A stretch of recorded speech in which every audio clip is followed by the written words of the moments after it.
Here we go into the wild blue yonder, flying high up in the sky. Okay, guys, for this episode, I have to betray my premise a little bit. Because, to be honest, I don't think this episode could do so much more.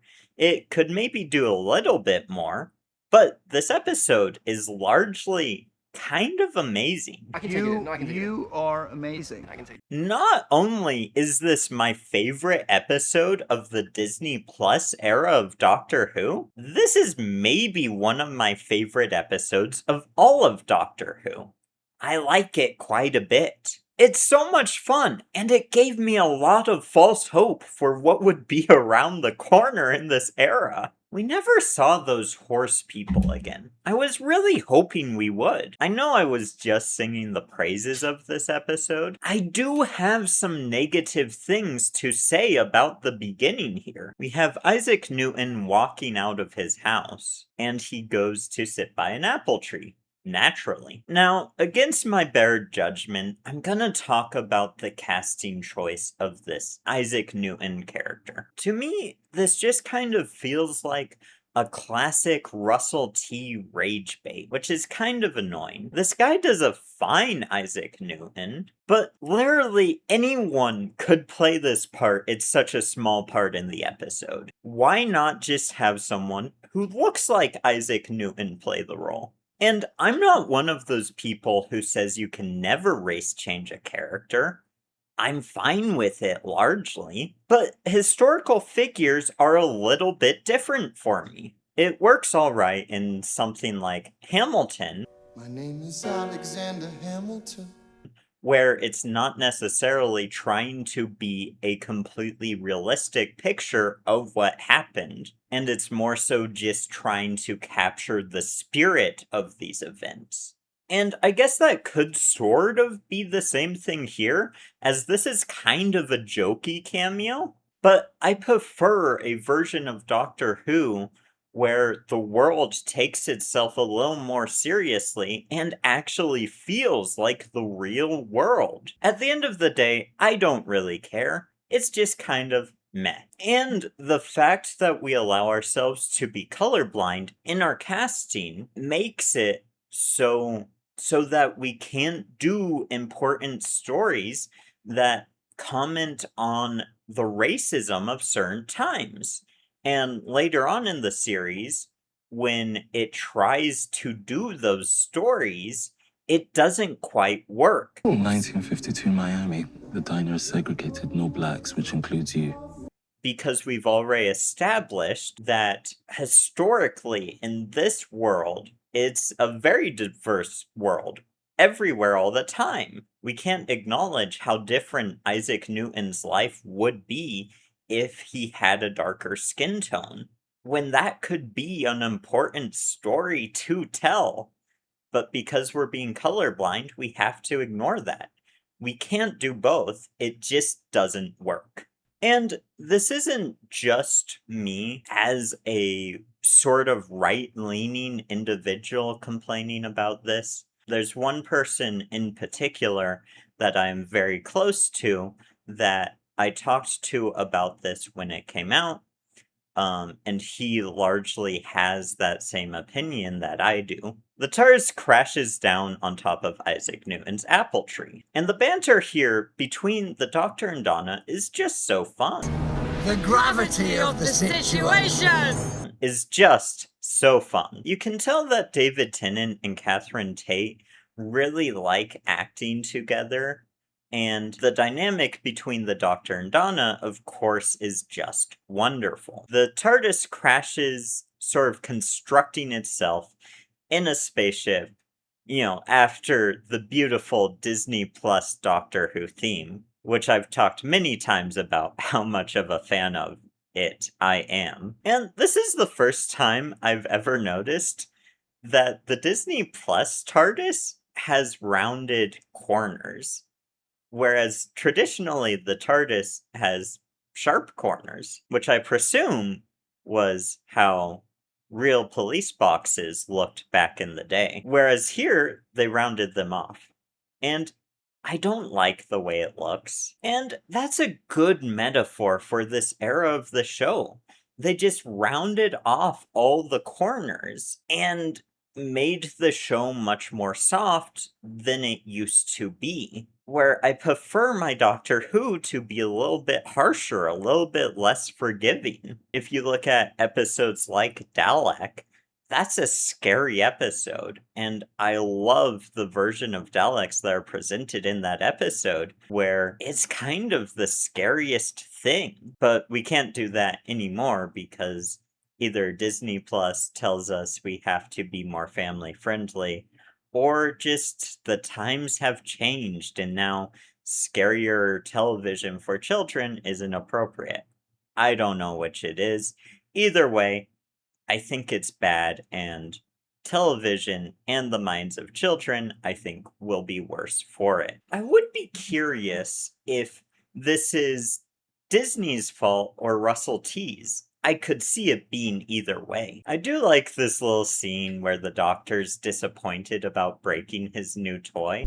Oh, it was brand new. I also enjoy the visual of him fixing the TARDIS with a sonic screwdriver and a non-sonic screwdriver. I did that bit twice because I thought, hey, I have a sonic screwdriver and a non-sonic screwdriver. I grabbed them and include them in the video. I hope you liked it. I hope it makes the video better. But him doing this with, the song screwdriver, the real screwdriver, it's just very fun. It feels very David Tennant, Doctor Who, science fiction, fun stuff. It's just the kind of small details that I really like. The sort of world building of how does the Doctor fix the TARDIS?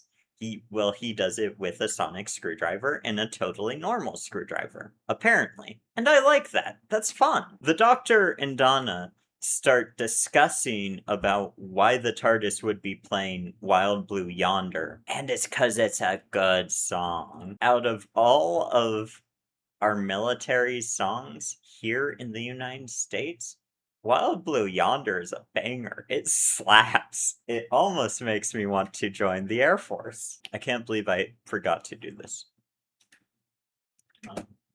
Hey, look at that. Now we're blue and wild and yonder. The Doctor and Donna walk out onto the halls of the spaceship to have a look around. Also, the Doctor convinces Donna we have to take a look at what might be a person. It ends up being the robot the Doctor will eventually name Jimbo. This is a very good scene for the Doctor. It shows the curiosity of the character. I think that's one of the most important elements of the character, is that he should always be curious and ready to explore and learn.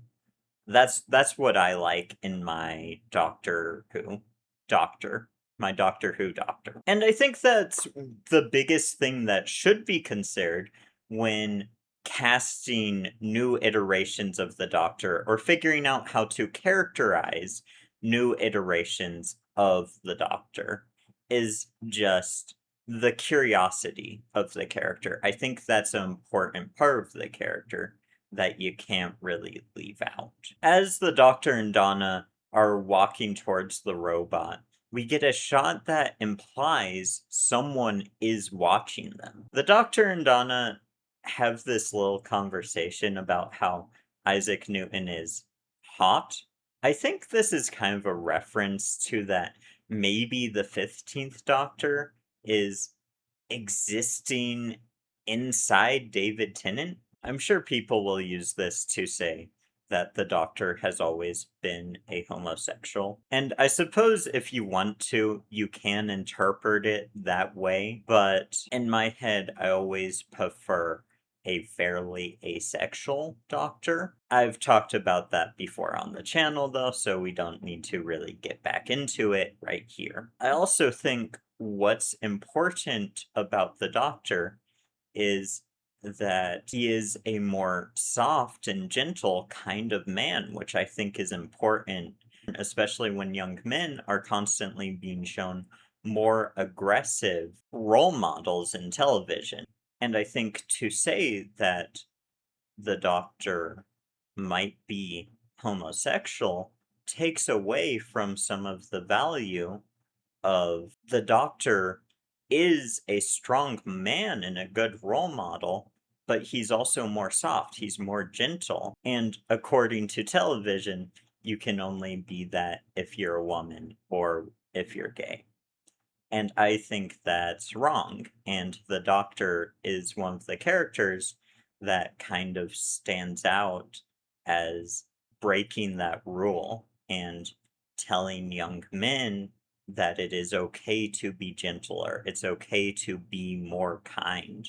Hopefully, I didn't say anything there that will be too controversial. I don't think I did. I think that take makes sense. But let me know what you think. The TARDIS zaps away, taking the sonic screwdriver with it. It's always nice to separate the Doctor from his sonic screwdriver. Some of my favorite episodes, Smith and Jones and the 11th Hour, also do this very well.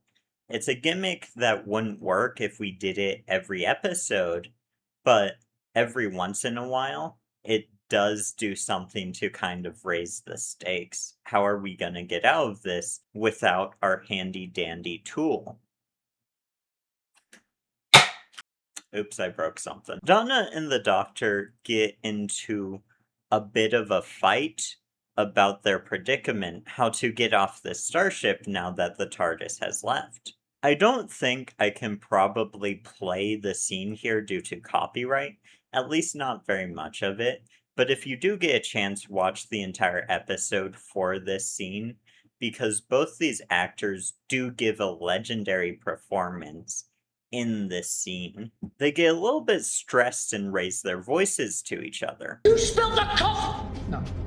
And it feels very real. Something I always like about the Doctor, the ability to apologize is something that's so cool about this character. Sorry. We see it in this scene, and it's written in a way that doesn't come across as like cheesy. It doesn't take away from the cool factor of the character. At least to me, the way it's done, it makes him seem even cooler. And this is why I think the Doctor is such a good role model. I say it all the time. He was a big role model to me when I was younger, and I think I learned a lot of good values from the Doctor, as silly as that kind of sounds to say now. The Doctor says the TARDIS ran away because it was in danger. As he says that, we get a cool shot of something watching them from behind an air vent, implying that that something watching them is the danger that the TARDIS was scared of. The Doctor and Donna find a hover car, but there's something I don't understand. Why is the steering wheel on the wrong side of the hover car? That was a joke.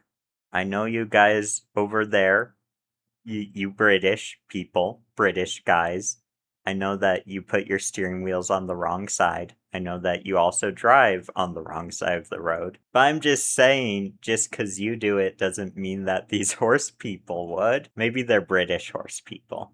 Man, give me a Doctor Who spinoff where it's just like the most British like caricatures, but they're all space horse people. That would be legendary. Whoever is the next showrunner, get on writing that. Grant Morrison, you know, there's rumors it's you. And if anyone could write compelling British horse people, it would probably be you, Grant. Probably would. The Doctor and Donna carry on deeper into the starship, and they find a room with a chair and a control panel. And the Doctor uses it to figure out the sort of numbers of this alien language, and he uses it to read the ship's base code, which he can use to figure out details of what's going on. Absolutely legendary. I love the Doctor, like, just being smart enough to sort of figure out these things that would take someone like me or you much longer. We would have much more difficulty because we don't have Time Lord super intelligence. It would probably take me even longer than it would take you because I'm kind of dumb. That's my secret. Don't tell anyone. Don't tell anyone. The doctor figures out that the last sign of life on the spaceship was someone opening an airlock 3 years prior. The doctor releases a drone from the starship to sort of have a look around outside. Donna asks if they're in space, then why don't they see any stars? To which the doctor replies that they could be in a dust cloud, or he kind of determines that they probably ended up at the edge of the universe. This is where I take a break to tell you the visuals of this episode are amazing. This episode does look really good. Some of the CGI is, hit or miss, but overall, I kind of like it. It looks good. I like the starship design. Now, there's been a lot of complaining about the visuals of the Doctor Who Disney Plus era. But this episode, all the visuals are on point. This basically looks how I want Doctor Who to look. It's kind of sad seeing this episode and seeing so much potential for a high budget era of Doctor Who. After the ship moves again, the Doctor and Donna, they enter into this really cool, like, gooey circuit room, and I really like the way this room looks. Just the aesthetic of this episode is quite good. It's very kind of Attack of the Clones adjacent. It looks like something from the Star Wars prequels, which I like. So Donna ends up in that sort of gooey circuit room, and David Tennant ends up in a different room, sort of manipulating these pipes, just sort of working on the ship. Well, in the meantime, the room that Donna is in begins to get cold, and we see her breath almost like in a horror movie what happens before a ghost appears. But what walks into the room isn't a ghost, it's just David Tennant back from the other room. Donna starts discussing with the doctor what her family will do if she never comes back. But then something odd happens. We see that the doctor is still in the other room messing with the pipes, revealing whatever is talking to Donna is not the doctor. And as the doctor complains about the heat, saying, maybe we accidentally turned the heating off, Donna enters into the room. Now there's a bit of back and forth between Donna and the fake doctor and the doctor and fake Donna. These conversations are actually very good. I wish I could put them in this video, but I can't because of copyright reasons. So I highly recommend you go and watch the episode for yourself. But that's interrupted when the doctor starts saying his arms are too long, which David Tennant acts quite wonderful. He seems like a disappointed toddler, and it's very fun. Fake Donna also ends up saying that her arms are too long. The fake Donna and the fake doctor begin to discuss how maintaining a physical shape is difficult for them. They say that they're nothing. The doctor and Donna run away on the hover car from their other selves as the fake doctor and fake Donna grow big and chase them on their all fours. This feels very Twilight Zone-esque to me. There's a number of episodes of the Twilight Zone that play with size. Either there's big people or small people, or the aliens are bigger or smaller than the humans. It's a whole race of people, no bigger than ants. Anyway, the Twilight Zone is a topic for a different day, but it is a very good show that you should watch. The Doctor and Donna end up being saved because the fake versions of them grow too big and sort of get tangled up in each other's bodies. That sentence sounded a little weird. It's really interesting thinking about whatever these creatures are just not being able to maintain a particular shape and either growing too big or shrinking too much just uncontrollably. I think that is a pretty fun concept. Now, the CGI here isn't the best, but it does do what it needs to do. And, I'm never one that's taken out of a story because of obvious CGI. The Doctor and Donna walk over to the giant versions of themselves, all tangled up in the hallway. The Doctor, being the Doctor, wants to just take a look at them. I can't quite figure out what it is, but there's this kind of weird line where Donna references Venom. She says Venom Films. And just something seems off about that. I can't quite put my finger on what it is, though. And I love that the Doctor desires to try and make peace with fake Donna, fake Doctor. We should reason with them, try to make peace, welcome them to our side of the earth. That's very in character for him. The Doctor and Donna eventually get separated again, and we get a scene of them running into each other, but we don't know which, if either of them, are actually real. This is a very good scene, and my only complaint is that there's a little bit too much of them, just trying to quiz each other to figure out who's real. Because the episode establishes early on that the fake versions of them do have their memories. This makes, quizzing just kind of pointless. We unfortunately get a reference to the Timeless Child, with Donna saying that the Doctor isn't from Gallifrey.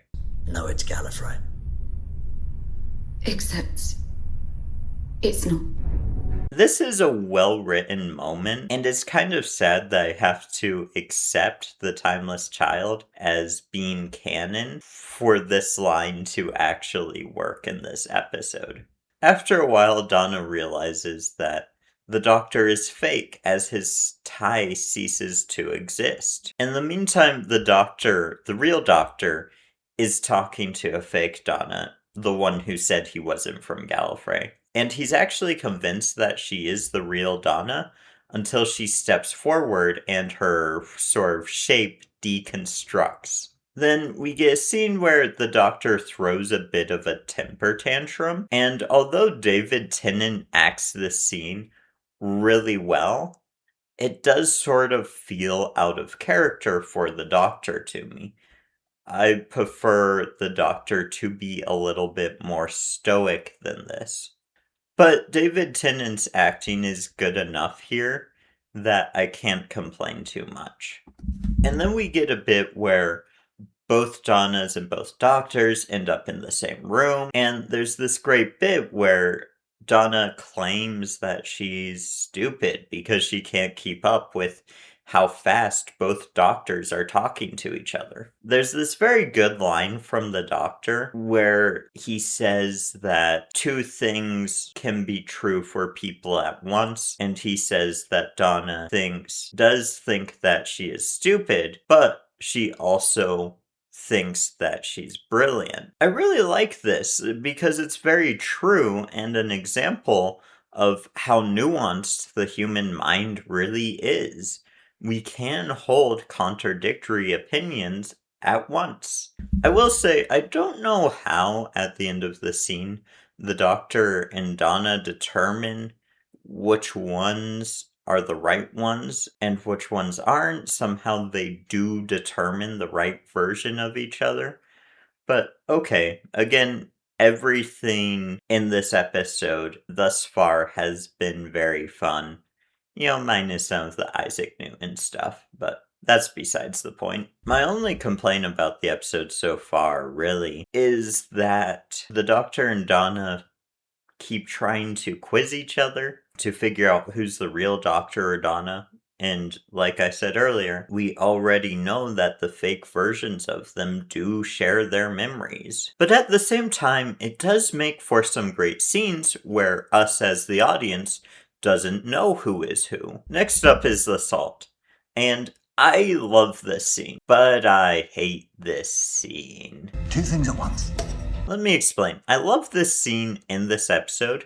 I love that the doctor just has some salt on him, and I love the little trick he does here. However, they also use this bit to kind of explain how magic comes into the Doctor Who universe, and their version of magic is just there's no real rhyme or reason behind it. It's just nonsense playing out. So, with that being said, going back to this scene, after watching both seasons of Disney Plus Doctor Who, I can't help but be kind of annoyed by the scene.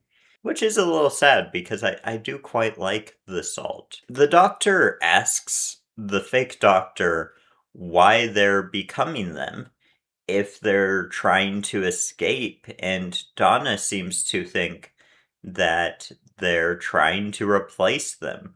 They're waiting for the TARDIS to come back so they can go in the place of Donna and the Doctor. It does make me think it would be kind of fun if there was a sequel to this episode.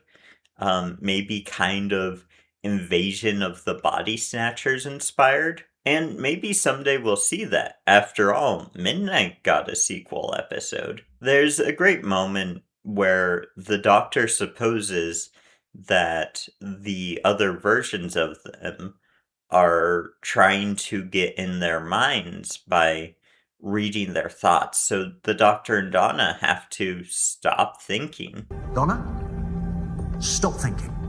I love this episode. This scene is rad. The Doctor finally decides to stop thinking when we hear a clunk on the outside of the ship, which is revealed to be the dead body of Beta Ray Bill. That was a little joke for my Marvel fans. I say thee nay! Nay? A horse joke. How sensitive. These are the aliens. I'm kind of disappointed they never show back up again. I mentioned them at the top of this video. I really thought that they would play some sort of a part in a later season of the show. But as of yet, they have yet to return. And maybe never will, because who knows who's going to be in charge of Doctor Who after this. Grant Morrison? You gonna bring back the horse people? Maybe? I would love to learn more about these horse people.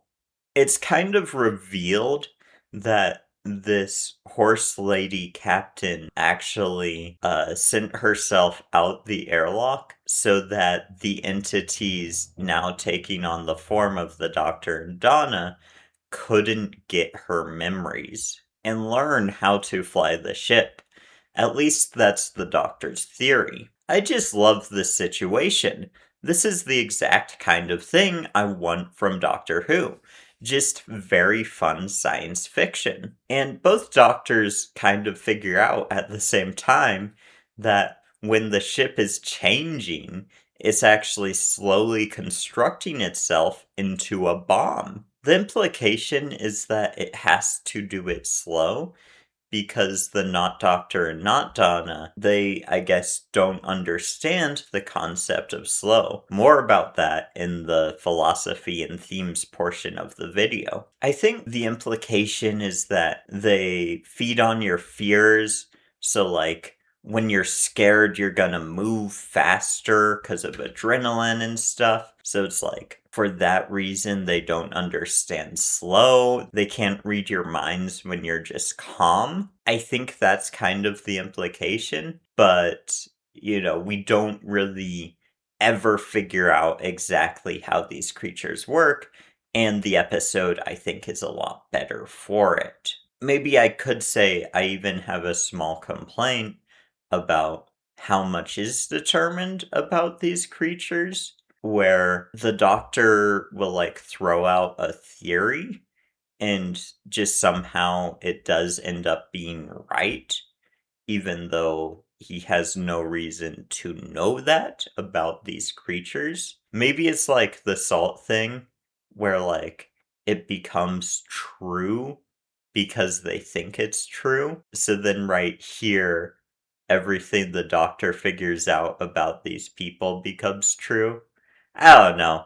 Let's not worry about it. It's a good episode regardless. I think the implication, though, is that they want to get into the universe because they're tired of the nothingness of where they come from. The fake Doctor and fake Donna are racing across the ship, trying to get the robot to not self-destruct, which forces the real Doctor and Donna to try and prevent them and actually get the ship to blow up. Basically what happens here is that the fake Doctor and Donna, they're not able to stop the robot, which means that the TARDIS can now come back because there's no longer a threat as the ship is about to be exploded. I love how the Doctor kind of scoots the TARDIS along like a skateboard here. Pretty cool. We don't always see the TARDIS as like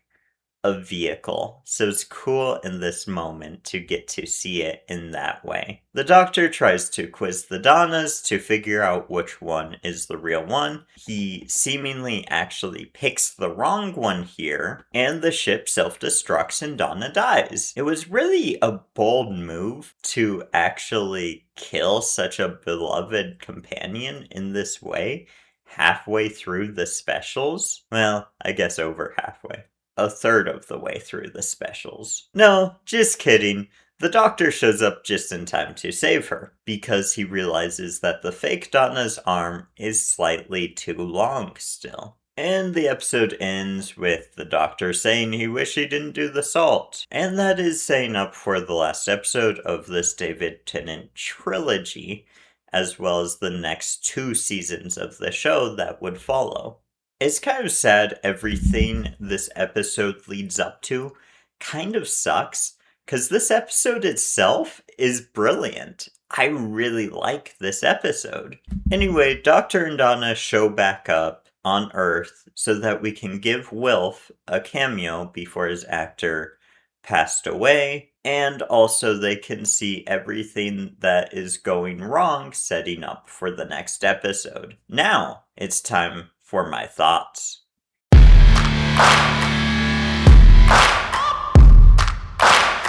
I like this episode. There's a lot of small details that I really like. An example of this being how all of the buttons on the ship are round, almost as if they were made to be pushed in by a hoof. How when the TARDIS comes back and the Doctor kind of understands the language, it translates what the ship is saying into English. We hear it say the number 1. I like the design of the spaceship, the design of the dead horse alien.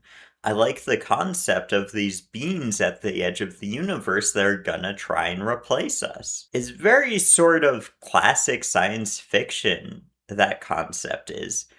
And that's very good. I love, like, old science fiction, and I like when Doctor Who is kind of that style. The only thing in this episode I could really go without is the Isaac Newton cameo in the beginning.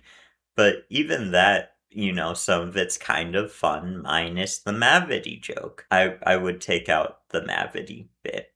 But overall, I really think this episode is one of my favorite episodes of Doctor Who, which is kind of surprising that it comes from this era of the show. And it also shows how much this era had in wasted potential. It could have done so much more. I could do so much more!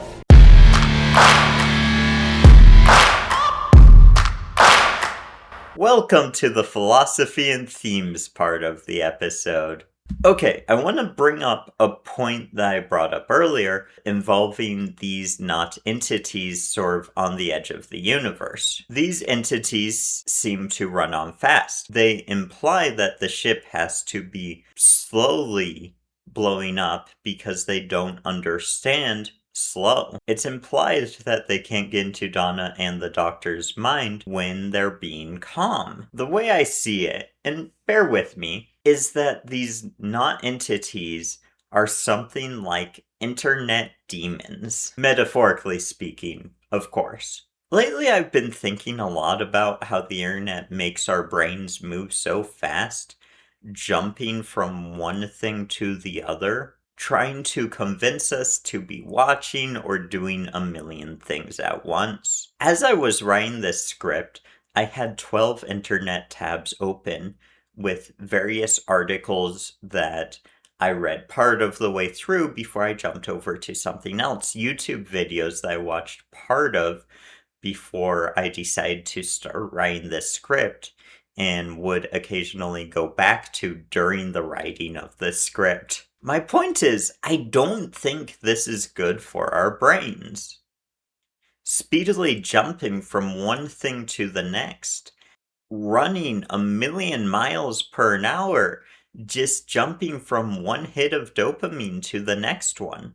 Not taking the time to enjoy the calm or manifest our skills. I would like to take time to make more YouTube videos per week, but because of the internet and because of YouTube in particular, there's so many interesting educational YouTube videos that I feel like I just need to watch that take away from the time I could spend actually making my own YouTube videos. All that being said, at least to me, the fake doctor and the fake Donna, they represent the internet algorithm. The trolls on Twitter that pretend to be real people, but are actually just throw out rage bait to try and get you to engage with them. Or the versions of ourselves that exist on the internet that are a pale imitation of the real us.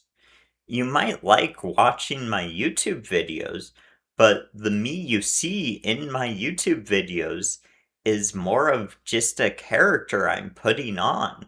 It's sure this character has things in common with the real Cademan David, but this character is not the real Cademan David. The only way to know the real him is to actually meet me and have a real relationship with me. I don't know, probably an unperfect metaphor, but it's what my mind went to watching this episode. And it makes me think of how in the Bible, in the Ten Commandments, we're told to remember the Sabbath, keep it holy. And I think in the modern day, we do kind of have a problem figuring out how to take time to rest, how to not engage with the billions of things that the internet gives us access to, how to be calm, how to be slow. I think every once in a while, it's good to do these things to keep us from going crazy or hitting a wall and running out of energy. We're like butter being stretched too thin, and the internet is just eating up all that energy we're giving to it. But what do you think? Thank you for watching. Don't forget to comment below, like the video, and subscribe to the official Sci-Fi Academia YouTube channel for more videos on Doctor Who, Star Wars, and Star Trek, as well as just other science fiction. I love you. Don't forget to brush your teeth. Goodbye now.